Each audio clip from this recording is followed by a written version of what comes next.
My mom told me before she passed, she said, "You swim to the glory of God." And so I'm living out my dream. I'm doing the things that I want to do, I enjoy doing. And when I'm swimming, it's more of my serenity when I'm in the pool. Fencing is something that I just started just for the heck of it. It was something about putting a weapon in my hand and knocking somebody upside the head. And so that's how I started out, and then I had to learn the art of fencing. And now just to have these many years have been by and passed me by, and traveling around the world, seeing things that's unbelievable, and meeting people and having that global connection with different athletes around the world. It's been a blessing. I think I wouldn't trade my position with anybody else in the world. I didn't know how to swim. I just had an accident back in 11/11/86 and had a car accident and going to the expressway one morning and a car emerged in front of me.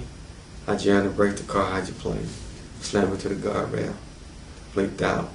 Car proceeded down the expressway about 100 yards. And I ran into an electrical pole. The next thing I knew, I was paralyzed from the neck down. I told God, I said, "God, give you 3 days to heal my body. If you don't heal my body, there's no God." 3 days later, I still didn't move. So I remember my mom was in the room one morning with me. And I told me and God had a fight that night.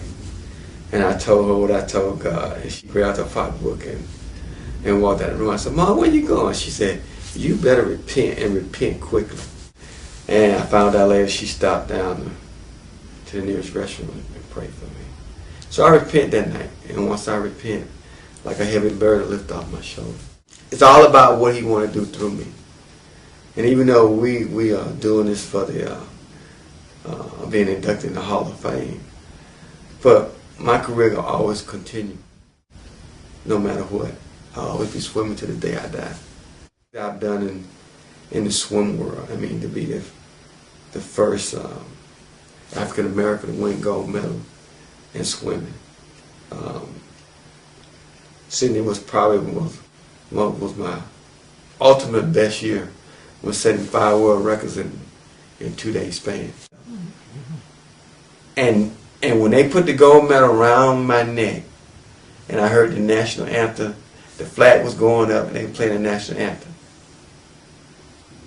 I felt my father with his arms around my shoulder, and then the tears just started rolling down my face, because Dad had always told me, if you do it right, if you live right, good things gonna happen to you.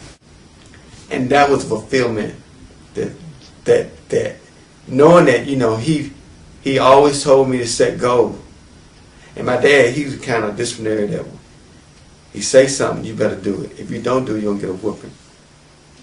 So I never want to get a whooping by my dad, because he bring stuff from last year and he gonna give you a lick for that. So my dad was a very disciplinary, but that what made me what I am today.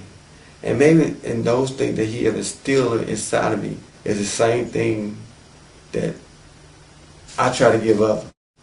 Some people always tell me sometimes, "Well, Kurt, you ain't got to be so hard."